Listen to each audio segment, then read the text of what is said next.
नमस्कार हिंदुओं, ओम नमः शिवाय। आज की शिव महापुराण की इस कथा में प्रदोष अर्थात त्रयोदशी का व्रत वर्णन जानेंगे। जो लोग इस कथा को पढ़ते, सुनते अथवा दूसरों को सुनाते हैं, वे भी दोनों लोकों में आनंद प्राप्त करते हैं। उन स्त्री पुरुषों को परम धन्य समझना चाहिए जो इस व्रत को धारण करते हैं। प्रत्येक मास के दोनों पक्ष में 2 त्रयोदशी आती हैं। इस व्रत का विधान यह है कि प्रातः काल के समय स्नान आदि नित्य कर्मों से निवृत्त हो भगवान सदाशिव का पूजन करें तथा व्रत का संकल्प करके प्रदोष व्रत धारण करें। जब 3 घड़ी दिन शेष रह जाएं, तब अपनी शक्ति के अनुसार पुनः स्नान कर मौन धारण करें और श्वेत वस्त्र पहने। संध्या के समय जप करने के उपरांत प्रेम पूर्वक भगवान सदाशिव का षोडशोपचार पूजन करें और स्तुति करता हुआ उन्हें प्रसन्नता पूर्वक दंडवत प्रणाम करें। जब ब्राह्मण भोजन कर चुके तब स्वयं भी बिना नमक का भोजन करें। इस प्रकार किया हुआ प्रदोष व्रत संपूर्ण पापों को नष्ट करने वाला होता है। इसके समान अन्य कोई व्रत नहीं है। वेद और पुराणों का यह कहना है कि प्रदोष काल में किया हुआ शिवजी का पूजन अत्यंत आनंददायक होता है। यह बात तीनों लोकों में प्रसिद्ध है। पुरातन काल में उज्जैनीपुरी में चंद्रसेन नामक एक राजा शिवजी का परम भक्त हुआ। वह सदैव त्रयोदशी का व्रत रखता और विधि पूर्वक शिवजी का पूजन किया करता था। वह महाकाल लिंग की आराधना करता और हर समय उन्हीं के ध्यान में मग्न बना रहता था। एक दिन पूजा मणिभद्र नामक शिवजी की एक गण ने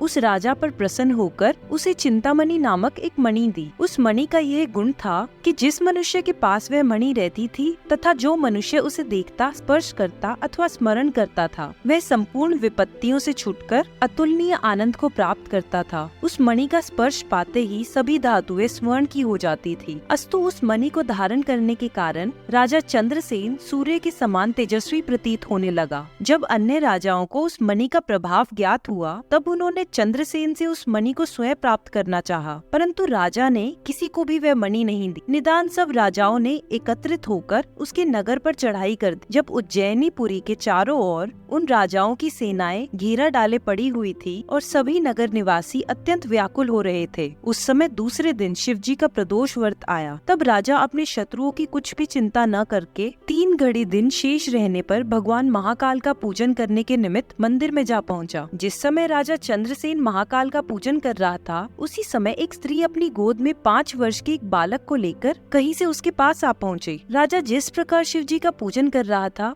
उस विधि को उस स्त्री का बालक बड़े ध्यान पूर्वक देखता रहा। कुछ देर बाद जब वह स्त्री अपने पुत्र को साथ लेकर घर चली गई, तब घर जाकर उस बालक के हृदय में शिवजी की ऐसी भक्ति उत्पन्न हुई कि वह कहीं से एक पत्थर का टुकड़ा उठा लाया और जिस प्रकार उसने राजा को पूजन करते हुए देखा था, उसी प्रकार स्वयं भी पूजन करने का प्रयत्न करने लगा। जिस समय वह छोटा सा बालक शिलाखंड का पूजन करने में संलग्न था, उसी समय उसकी माता ने उसको भोजन करने के लिए 2-3 बार आवाज दी, परंतु वह उन्हें सुनकर भी अपने स्थान पर निश्चल भाव से बैठा रहा। तब वह स्त्री स्वयं अत्यंत क्रोध में भरकर उसके पास जा पहुंची। जब उसने बालक को एक पत्थर का पूजन करते हुए देखा तो पहले उसे खूब मारा, फिर उस शिवलिंग को उठाकर दूर फेंक दिया। इसके बाद वह उसे हाथ पकड़कर घर के भीतर खींच ले गई। तब वह बालक हाय हाय करके रोने लगा और उसी अवस्था में मूर्छित हो गया। मूर्छावस्था में उसने एक दृश्य देखा जिसमें जान पड़ता है कि एक शिवालय रत्नों से भरा हुआ है। उसके मध्य में एक रत्न जटित सिंहासन रखा है तथा उस सिंहासन पर उसका शिवलिंग प्रतिष्ठित है। उस दृश्य को देखकर बालक ने भगवान सदाशिव की अत्यंत स्तुति करते हुए यह प्रार्थना की, हे प्रभु, मेरी माता मूर्ख है, अतः आप उसका अपराध क्षमा कर दे। संध्या के समय जब उस बालक की आंख खुली तो उसने यह देखा कि उसका घर सचमुच ही रत्न तथा स्वर्ण से निर्मित परम सुंदर हो गया। इस अद्भुत चरित्र को देखकर बालक ने उस शैया के समीप पहुंचकर अपनी माता को जगाया। जब माता ने अपनी आंखें खोली तो वह अद्भुत चरित्र देखा तो अत्यंत प्रसन्नता से भरकर अपने पुत्र से कहने लगी, हे पुत्र, यह सब शिवजी की कृपा का फल है, अस्तु किसी प्रकार का आश्चर्य नहीं करना चाहिए। जब राजा चंद्रसेन को यह समाचार मिला कि उस बालक की भक्ति से प्रसन्न होकर शिवजी ने ऐसी कृपा की है, तो वह स्वयं उस मंदिर को देखने गया। वहाँ उसने बालक की तथा उसकी माता की अत्यंत प्रशंसा की। जब अन्य राजाओं ने अपने दूतों द्वारा शिवजी की कृपा का यह समाचार सुना तो उन्हें अत्यंत आश्चर्य हुआ। अस्तु उस समय उन सब ने परस्पर यह विचार किया कि जिस स्थान पर शिवजी की ऐसी कृपा है, वहाँ हम किस प्रकार विजय प्राप्त कर सकते हैं। सभी एकत्रित हो शस्त्र डाल राजा चंद्रसेन के समीप जा पहुँचे और उससे अपने अपराधों की क्षमा याचना करने लगे। तदुपरांत सबने उस स्त्री के घर पहुंचकर वह दृश्य अपनी आंखों से देखा और उस बालक की अत्यंत प्रशंसा। फिर उन्होंने उस बालक को अपनी ओर से अपार धन देकर सब गोपों का राजा बनाया। जिस समय सब राजा उस बालक के घर उपस्थित थे, उसी समय हनुमान जी ने वहां प्रकट होकर सबको अपने दर्शन से कृतार्थ किया। हनुमान जी को देखकर सब राजाओं ने दंडवत किया। तब हनुमान जी उस बालक को अपनी गोद में लेकर सब लोगों को संबोधित करते हुए इस प्रकार बोले, हे राजाओं, राजा चंद्रसेन के ऊपर शिव जी की अत्यंत कृपा है। भगवान सदाशिव के त्रयोदशी व्रत का महात्म्य प्रकट करने के लिए ही यह सब चरित्र किया गया है। अब उचित है कि तुम सब लोग भी भगवान सदाशिव के सेवक बनो। विशेषकर जब त्रयोदशी के दिन शनिवार हो, तब उसका महत्व और भी अधिक बढ़ जाता है। दोनों पक्षों की त्रयोदशी तिथियों में शुक्ल पक्ष की त्रयोदशी अधिक शुभ कही गई है। इस बालक ने शुक्ल पक्ष की शनिवार युक्त त्रयोदशी को शिव जी का पूजन किया, इसलिए इसे ऐसी शुभ गति प्राप्त हुई है। इस बालक की 8वीं पीढ़ी में नंद नामक गोपों का एक राजा उत्पन्न होगा। उसके घर में भगवान विष्णु कृष्ण रूप में अवतार लेंगे। आज से यह बालक शीकर के नाम से संसार में प्रसिद्ध होगा। तुम सब लोग अपने अपने घर जाओ और भगवान सदाशिव की पूजा में संलग्न रहो। तुम सब प्रदोष व्रत में भस्म आदि धारण कर प्रदोष के भीतर ही शिव जी का पूजन किया करना। इतना कहकर हनुमान जी ने शीकर को शिव पूजन की विधि का उपदेश दिया। सर्वप्रथम उन्होंने नाम के महात्म्य का वर्णन किया, फिर भस्म धारण करने की रीति बतलाई। अंत में रुद्राक्ष की महिमा सुनाकर अंतर ध्यान हो गए। उस समय से शीकर ब्राह्मणों के साथ भगवान सदाशिव का पूजन और त्रयोदशी का व्रत करने लगा। राजा चंद्रसेन और शीकर दोनों ही शिव भक्तों में प्रमुख और त्रयोदशी का व्रत धारण करने वालों में अत्यंत प्रसिद्ध हुए। त्रयोदशी व्रत का यह महात्म्य संपूर्ण मनोरथों को प्रदान करने वाला है। जो लोग इस कथा को पढ़ते, सुनते अथवा दूसरों को सुनाते हैं, वे भी दोनों लोकों में आनंद प्राप्त करते हैं।